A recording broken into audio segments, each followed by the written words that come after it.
Bom momento, nono ano. Tudo bem com vocês? Eu espero que sim. Aqui é o professor Edgar para mais uma videoaula de História. E hoje a gente vai fazer aí a nossa primeira revisão bimestral, ok? A gente vai fazer hoje a parte 1 dessa revisão bimestral. Nessa primeira parte a gente vai falar sobre o período entre guerras, sobre a parte ali também da ascensão do nazismo e do fascismo e também sobre a Segunda Guerra Mundial. Na nossa próxima videoaula, né, a gente vai fazer a segunda parte, que vai falar então ali sobre a Era Vargas. Tudo bom? Então vamos lá, vamos seguir então com a nossa revisão. A gente inicia então falando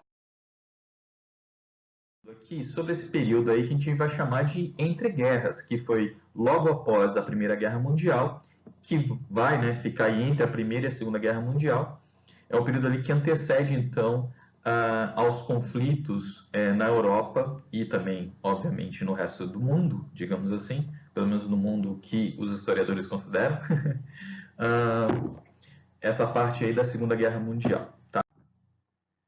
Então a gente tem que lembrar que esse período entre guerras vai ser marcado aí principalmente por essas três características aí, por esses três momentos, tá? A gente pode lembrar que a crise econômica que a gente viu lá no bimestre passado, que foi a crise de 29, tá? O crack da Bolsa de Nova York. Então, essa crise econômica vai atingir todo mundo e principalmente a Europa. Você também vai ter a questão aí do Tratado de Versalhes, tá? Que foi exatamente o tratado que vai encerrar a Primeira Guerra Mundial e aí as consequências desse tratado, do jeito que ele foi feito também, né? Então você vai ter o resultado, as consequências nesse momento histórico e você vai ter aí também, nesse momento, a ascensão dos regimes totalitários, tá? Como principalmente o nazismo e o fascismo, a gente tem outros também, como a gente vai apontar aqui durante a aula. Bom, iniciamos então falando do fascismo, né, que ele é bastante utilizado, a gente fez essa discussão no vídeo que eu falei sobre isso, eu destaquei que é um assunto muito importante, que a gente tem que levar com seriedade, né? A gente não pode acreditar em qualquer notícia, a gente não pode ficar apontando o dedo para qualquer um e falar assim, ah, seu fascista, né? Não é assim que funciona. E a gente começa então aqui elencando algumas características desse fascismo, tá? Então, o fascismo é caracterizado por um nacionalismo exacerbado. Então, você vai ter essa coisa da pátria, né, do nacionalismo, de um excesso de amor, digamos assim, a essa nacionalidade. Você vai ter aí as aspirações imperialistas. Então, você vai ter toda aquela disputa na Primeira Guerra Mundial, né, por matéria-prima e também mercado consumidor. Um caráter bastante antiliberal e antidemocrático. Então você tem aí essas duas características bem importantes do fascismo. Ele também é anticomunista. Ele vai identificar ele vai haver uma identificação entre Estado e nação, ou meio que se juntar na mesma coisa, sendo que não são a mesma coisa, tá? Por que não são a mesma coisa? Porque o Estado é o Estado e a nação é aqueles que compõem, digamos assim, o Estado. Mas o Estado também é composto por aqueles que não fazem parte da nação, mas não vamos entrar nessa discussão aqui agora. Defesa do Estado forte como condição para garantir o bem público e a coesão nacional. Colocação dos interesses nacionais acima dos individuais, então você vai ter aí a supressão dos direitos individuais do cidadão, né, desses países que, digamos assim, escolheram ou iniciaram esse processo autoritário e principalmente a militarização da sociedade, tá? Então você vai ter vários aspectos aí levando a sociedade a se militarizar. Como é que o fascismo vai fazer essa comunicação desses valores que ele prega, né? Do nacionalismo, da militarização, da violência, muitas vezes, né? Grandes discursos, então você vai ter aí um líder que vai fazer esses discursos, digamos assim, incentivando a população a entrar nessa onda fascista. A utilização, então, dos meios de mídia, que na época era o rádio e o cinema, tá? Você vai ter aí o culto ao líder, e aí eu identifiquei aqui com vocês a questão do Führer na Alemanha e do Duce na Itália, os dois principais movimentos que a gente estuda aí para falar da Segunda Guerra Mundial. Comunhão coletiva, nacionalismo, mais uma vez, aquela história de nação, nascidos no mesmo ninho, e também a exaltação das massas. Então, gente, o fascismo, ele tende a uniformizar as pessoas, tá? Então ele tende a desaparecer com as diferenças, né? Então ele não vai respeitar o diferente, ele não vai respeitar essas diferenças, na verdade ele quer que todo mundo seja igual, quando a gente sabe que isso é meio que impossível de acontecer. Aí eu conto toda a ascensão do Mussolini, né? Que vem lá de 19, quando ele cria o Faixa de Combatimento, passa pela criação do Partido Nacional Fascista, e aí eu indico aqui, né, no slide do lado aqui, não, aqui, desse lado, né, você tem lá o símbolo do Partido Fascista, que é exatamente um feixe de madeira, porque uma madeira só é fácil de quebrar, um feixe inteiro é difícil de quebrar, então ele tem toda essa simbologia, tá? E aí digo, né, vou contando para vocês como em 22 ele faz a tal da marcha sobre Roma, vai utilizar da violência contra seus opositores, vai perseguir lá os comunistas, vai perseguir aqueles que eram oposição a esse partido fascista, e devido à demonstração desse poder, e aí dessa força mesmo, dessa força física, dessa violência, o rei Vitório Emanuele III, que tinha medo de sofrer um golpe, vai convidar então Mussolini para ser o primeiro-ministro. Logo depois, o Partido Nacional Fascista vai obter a maioria dos votos, vai aumentar o seu número no parlamento, e aí, em 25 ali, você já tem uma ascensão bastante grande do fascismo na Itália. E aí a gente tem essas características aí, né? Um Estado militarizado, do culto à pátria. Então, todas aquelas coisas que a gente já falou aqui das características do fascismo são elencadas aí nesse momento do Mussolini, tá? A gente também falou nesse ano sobre o nazismo, nesse bimestre, melhor dizendo. Então, tem os reflexos do Tratado de Versalhes, que é aquela série de punições contra a Alemanha vai se sentir humilhada a partir do Tratado de Versalhes. E você vai ter aí a instituição da República de Weimar. Logo depois, então, da Primeira Guerra Mundial, vai ser essa República de Weimar que vai administrar a Alemanha logo depois da Primeira Guerra Mundial, aceitando os termos aí do Tratado de Versalhes, né? É um governo social-democrata, ele vai produzir uma nova Constituição, porém vai ser um fracasso político. E aí surge então o nacionalsocialismo, que é o nazismo, né? A partir da década de 20 vão ocorrer diversos investimentos dos Estados Unidos na Alemanha, vai vir o crack da bolsa, né? Vai vir a crise e esses investimentos vão cair. Obviamente que os grupos políticos vão se desarticular e aí, obviamente, nesse momento de crise, esse movimento, né, ligado aí ao nacionalsocialismo vai ascender ao poder. Em 23, os nazistas tentam chegar ao poder através do golpe da cervejaria em Munique, só que aí eles serão presos, né? Vai ser na prisão, então, que o Hitler escreve lá o Mein Kampf, Minha Luta, que já aponta lá o antissemitismo, o ódio aos judeus. Ele vai também falar sobre o espaço vital, a necessidade da Alemanha ampliar as suas fronteiras para que a Alemanha tenha um desenvolvimento e o povo alemão tenha qualidade de vida. E, obviamente, ligado a esse espaço vital, está ligado aí também a ideia de superioridade racial e a construção, então, de um terceiro Reich, de um terceiro reino, tá? Então, você tem toda essa questão aí na ascensão do nazismo na Europa. Na década de 30, na Alemanha, né, você vai ter as eleições aí, 107 nazistas e 77 comunistas. Hindenburg, eleito presidente do partido nazista e, por ser maioria, presidente alemão, né? Em 33, então, Hitler é indicado para ser o chanceler, que seria a figura aí do primeiro-ministro. Em 33 acontece então o incêndio do Reichstag, que é o incêndio do parlamento alemão, e eles vão culpar os comunistas, vão caçar os comunistas, né, vão ser colocados na ilegalidade, vai ter uma perseguição bastante violenta, mas no final das contas quem colocou fogo mesmo, quem incendiou o Reichstag foram os próprios nazistas para poder, digamos assim, perseguir os comunistas.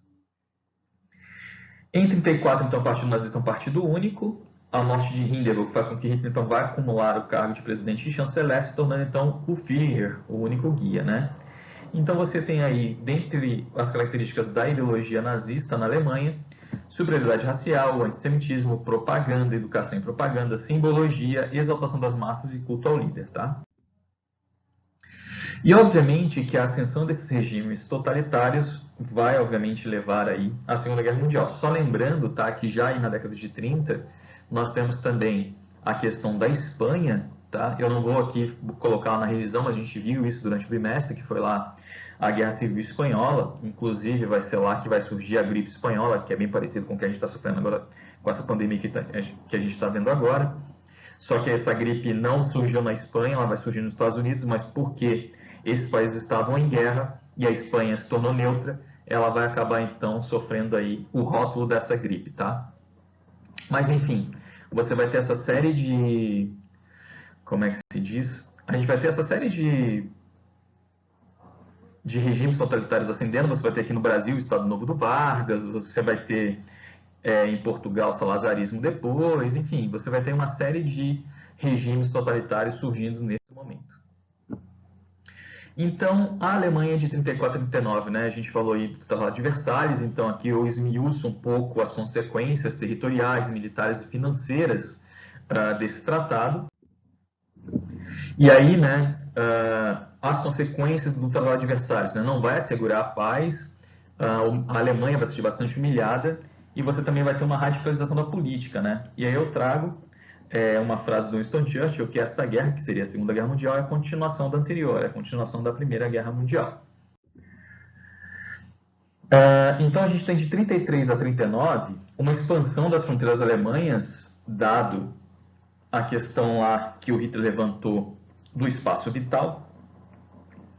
Então você vai ter, aos poucos, uma remilitarização da Alemanha, sendo que isso era proibido pelo Tratado de Versalhes, só que França e Inglaterra, principalmente, vão fazer vistas grossas a essa remilitarização da Alemanha. Em 36, tá? A Alemanha invade a Renânia. Em 38, anexa a Áustria. Em 38, a região dos Sudetos, ali onde é a Tchecoslováquia, tá?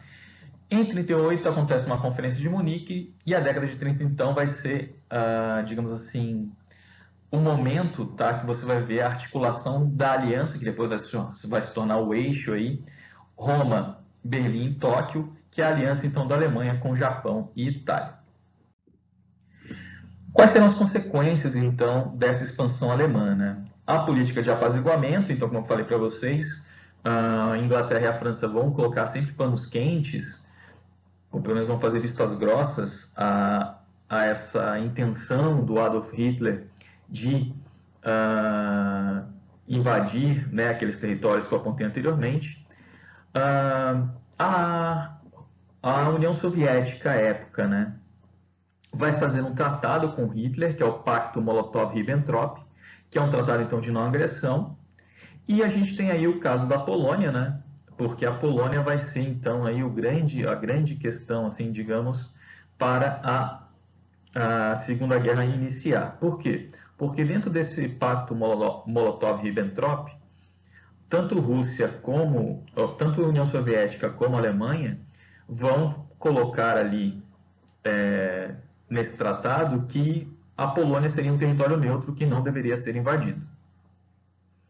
Só que a Alemanha vai descumprir esse tratado, tá? Vai invadir a Polônia, principalmente porque lá no norte da Polônia tem aquela cidade de Danzig, tem um porto de Gdansk, tá? Que é bastante importante ali no Mar Báltico, e aí obviamente os países vão começar a se articular contra a ascensão e a expansão da fronteira da Alemanha nesse momento. Então é a invasão da Polônia que é então o caso que vai despertar aí, é o estopim, digamos assim, da Segunda Guerra Mundial.